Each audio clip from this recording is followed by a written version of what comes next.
ನಮಸ್ಕಾರ, ನಾನು ಉಮಾದೇವಿ ಅಂತ. ಈ ಧಾರವಾಡ ಜವಾಹರ್ ನವೋದಯ ವಿದ್ಯಾಲಯದಲ್ಲಿ ಟೀಚರಾಗಿ ಕೆಲಸ ಮಾಡ್ತಾಯಿದ್ದೀನಿ. ರಜೆ ಇತ್ತು ಅಂತ ನಾನು ಫ್ಯಾಮಿಲಿ ಜೊತೆಗೆಲ್ಲ ಕಾಶ್ಮೀರಿಗೆ ಹೋಗೋಕ್ಕೆ ಪ್ಲ್ಯಾನ್ ಮಾಡಿದ್ವಿ.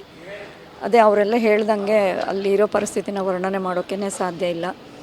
ಮೇಲಿನ ಪರಿಸ್ಥಿತಿ ನಮ್ಮ ಅಳಿಯ ನಮಗಾಗಲೇ ಹೇಳಿದ್ದಾರೆ, ಕೆಳಗಿನ ಪರಿಸ್ಥಿತಿ ನಮ್ಮ ಮನೆಯವರು ಹೇಳಿದ್ದಾರೆ. ನಾನು ನಿಮ್ಮ ಮೂಲಕ ಏನು ಕೇಳ್ಕೊತೀನಿ ಅಂದರೆ, ಇಷ್ಟೊಂದು ಸಾವಿರಾರು ಜನ ಏನು ಪ್ರವಾಸಿಗರು ಸೇರೋ ಕಡೆ ಸರ್ಕಾರ ಒಂದು ಸೆಕ್ಯೂರಿಟಿ ಅನ್ನೋದನ್ನು ಕೊಡಬೇಕಾಗಿತ್ತು. ಒಬ್ಬ ಭಯೋತ್ಪಾದಕರು ಅಲ್ಲಿ ಸೆಕ್ಯೂರಿಟಿ ಇಲ್ಲ, ನಾವು ಅಲ್ಲಿ ಹೋಗಿ ಅಟ್ಯಾಕ್ ಮಾಡಬೇಕು ಅಂತ ಯೋಚನೆ ಮಾಡುವಾಗ ಸರ್ಕಾರ ಯಾಕೆ ಅದ್ರ ಬಗ್ಗೆ ಯೋಚನೆ ಮಾಡಲಿಲ್ಲ? ಒಂದು ಸಿಂಗಲ್ ಪೊಲೀಸ್ ಕೂಡ ಅಲ್ಲಿ ಇರಲಿಲ್ಲ ಸರ್. ನಮಗೆ ಯಾವ ದಾರಿ ಗೊತ್ತಿಲ್ಲ, ಹೆಂಗೆ ಬರಬೇಕು ಅನ್ನೋದು ಗೊತ್ತಿಲ್ಲ. 2 ಅಡಿ ದಾರಿ, ಅದರಲ್ಲಿ ಕುದುರೆಗಳು ಓಡಬೇಕು, ಮನುಷ್ಯರು ಓಡಬೇಕು, ಹಿಂದೆ ಫೈರಿಂಗು, ಇದು ಜನ ಓಡಿ ಬರ್ತಿದ್ದಾರೆ, ಅದು ಭಯ, ಜೀವ ಭಯ. ನಾನಂತೂ 2025-26 ಅಡ್ಮಿಷನ್ಸ್ ಓಪನ್ ಆಗಿದೆ. ನಿಮ್ಮ ಸೀಟ್ಗಳನ್ನು ಈಗಲೇ ರಿಸರ್ವ್ ಮಾಡಲು ಕರೆ ಮಾಡಿ 9900072632 ಅಥವಾ visit Saptagiri NPS university Bengaluru. 2 kilometre ಬಂದಮೇಲೆ ನಾನು ಹೋಪ್ಸೇ ಬಿಟ್ಬಿಟ್ಟಿದ್ದೆ. ನಾನು ಆಯ್ತು, ನನ್ನ ಕೈಲಿ ಆಗಲ್ಲ ಅಂತ. ಸೊ ಹೆಂಗೋ ದೇವ್ರ ದಯದಿಂದ, ಹಿರಿಯರ ಆಶೀರ್ವಾದ, ಬಂಧು ಬಳಗದವ್ರ ಆಶೀರ್ವಾದ, ಎಲ್ಲರ ಹಾರೈಕೆಯಿಂದ ಇವತ್ತು ಕರ್ನಾಟಕದ ಮುಖ ನೋಡಿ ನಿಮ್ಮ ಮುಂದೆ ನಿಂತ್ಕೊಂಡಿದ್ದೀನಿ. ಅದೇ ಸ್ವಲ್ಪ ಸರ್ಕಾರ ಇಂಥವನ್ನೆಲ್ಲ ಗಮನದಲ್ಲಿ ಇಟ್ಕೊಂಡ್ರೆ ಒಳ್ಳೆಯದು ಅಂತ ಅನಿಸುತ್ತೆ. 2 ಕಾಲು ಮೊಣಕಾಲು ನನಗೂ ನೋವಾಗಿದೆ ಸರ್. ನಡೆಯೋಕ್ಕೆ ಅಲ್ಲಿ ಹೆಜ್ಜೆ ಎತ್ತೋಕ್ಕೆ ಬರಲಿಲ್ಲ ಸರ್. ನಮ್ಮ ಅಳಿಯ ಹೆಣನ ಎಳಿತಾರೆ ನೋಡ್ರಿ, ಹಾಗೆ ಜೋರಾಗಿ ಎಳೆದು ಹೊರಗಡೆ ಎಳ್ಕೊಂಡು ಬಂದ. ಇಲ್ಲಾಂದಿದ್ರೆ ನಾನು ಅಲ್ಲೇ ಸಿಕ್ಕಾಕೊಂಡ್ಬಿಡ್ತಿದ್ದೆ. ಸಿಕ್ಕಿಂ ಒಬ್ಬರು ಗಾರ್ಡ್ ಟೈಪ್ ಇರ್ತಾರಲ್ಲ ಸರ್, ಅವ್ರ ಫ್ಯಾಮಿಲಿನೂ ನಮ್ಮ ಜೊತೆ ಇತ್ತು. ಅವ್ರ ಹೆಂಡತಿ, ನಮ್ಮ ಮಗಳು ಅವ್ರನ್ನ ರಿಕ್ವೆಸ್ಟ್ ಮಾಡ್ಕೊಂಡಿದ್ದಕ್ಕೆ ಅವ್ರು ಬಂದುಬಿಟ್ಟು ಅವರು ನನಗೆ ಹೆಲ್ಪ್ ಮಾಡಿ ನನ್ನ ಹೆಗಲ ಮೇಲೆ ಹಿಡ್ಕೊಂಡು ಒಂದಷ್ಟು ದೂರ ಕರ್ಕೊಂಡು ಬಂದು, ಆಮೇಲೆ ಖಾಲಿ ಕುದುರೆಗಳು ಓಡೋಡಿ ಬರ್ತಿದ್ವಲ್ಲ, ಅದನ್ನ ಮೇಲೆ ರಿಕ್ವೆಸ್ಟ್ ಮಾಡಿ 2025-26 ಅಡ್ಮಿಷನ್ಸ್ ಓಪನ್ ಆಗಿದೆ. ನಿಮ್ಮ ಸೀಟ್ಗಳನ್ನು ಈಗಲೇ ರಿಸರ್ವ್ ಮಾಡಲು ಕರೆ ಮಾಡಿ 9900072632 ಅಥವಾ visit Saptagiri NPS university Bengaluru. ಮಾಡಿಕೊಂಡು ನನ್ನ ಮಗಳನ್ನು ಕೂಡಿಸಿ ಒಂದು ಕೊನೆಗೆ ಬಂದ್ವಿ. ಭಯಾನಕ ದೃಶ್ಯ ಸರ್, ಅದನ್ನು ವರ್ಣನೆ ಮಾಡೋದಕ್ಕೆ ಪದಗಳೇ ಇಲ್ಲ.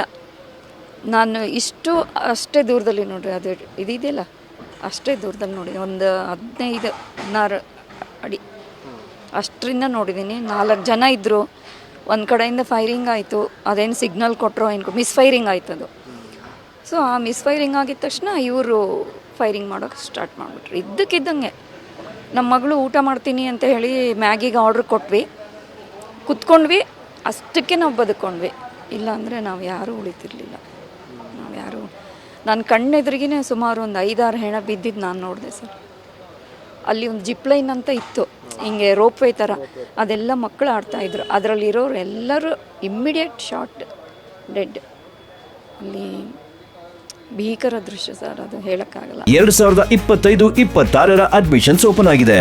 ನಿಮ್ಮ ಸೀಟ್ಗಳನ್ನು ಈಗಲೇ ರಿಸರ್ವ್ ಮಾಡಲು ಕರೆ ಮಾಡಿ 9900072632 ಅಥವಾ visit Saptagiri NPS university Bengaluru. ನಾವು ಸ್ವರ್ಗನೂ ನೋಡ್ದಂಗೆ ಆಯಿತು, ಒಂದು ಕಡೆ ನರಕನೂ ನೋಡ್ಕೊಂಡು ಬಂದಂಗೆ ಆಯಿತು. ನರಕ ಅಂದರೆ ಹೆಂಗಿರುತ್ತೆ ಅಂತ ಗೊತ್ತಿಲ್ಲ, ಆದರೆ ಅಲ್ಲಿ ಅಷ್ಟು ಹಿಂಸೆ ನೋಡಿ ಇದೇ ನರಕ ಇರ್ಬೋದು. ಭಯಾನಕ ಅಂದರೆ ಅದು ವರ್ಣನೆ ಮಾಡೋಕ್ಕೆ ಸಾಧ್ಯ ಇಲ್ಲ ಸರ್, ಅಷ್ಟೊಂದು. ಆ್ಯಕ್ಚುಲಿ ನಾವು ಅವರು ಇದು ಮಿಲಿಟ್ರಿ ಡ್ರೆಸ್ಸಲ್ಲಿ ಇದ್ರಲ್ಲ, ಎಷ್ಟೊಂದು ಜನ ಅವ್ರಿಗೆ ಹೆಲ್ಪ್ ಕೇಳೋಕ್ಕೆ ಹೋಗಿ ಏನಾದರೂ ಅವ್ರ ಕೈಗೆ ಸಿಕ್ಕಾಕೊಂಡ್ರೇನೋ ಅಂತ ಅನ್ನಿಸ್ತು. ಮಿಲಿಟ್ರಿ ಡ್ರೆಸ್ಸಲ್ಲಿ ಇದ್ದರು ಅವ್ರು. ಆ್ಯಕ್ಚುಲಿ ಜನರಿಗೆ ಮಿಲಿಟ್ರಿ ಡ್ರೆಸ್ ಅಂದರೆ ಏನೋ ಕಾಪಾಡೋಕ್ಕೆ ಬಂದಿದ್ದಾರೇನೋ ಅನ್ಕೋತಾರಲ್ವ, ಆ ಥರ ಸ್ವಲ್ಪ ಇದಾಯಿತು.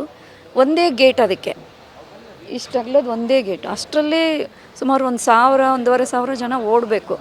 ಹೆಂಗೆ ಸಾಧ್ಯ ಹೇಳ್ರಿ? ತುಂಬಾ ಕಷ್ಟ. ಆಮೇಲೆ ಅಲ್ಲಿರೋರ ಹತ್ರ ಕೆಲವ್ರ ಹತ್ರ ವೀಡಿಯೋಸ್ಗಳು ಇದ್ದಾವೆ ಸರ್, ಅಲ್ಲಿ ಒರಿಜಿನಲ್ ನಡೆದಿರೋದು. ಆದರೆ ಅವ್ರು ಯಾರೂ ಕೊಡೋಕ್ಕೆ ಇಷ್ಟಪಡ್ತಾ ಇಲ್ಲ.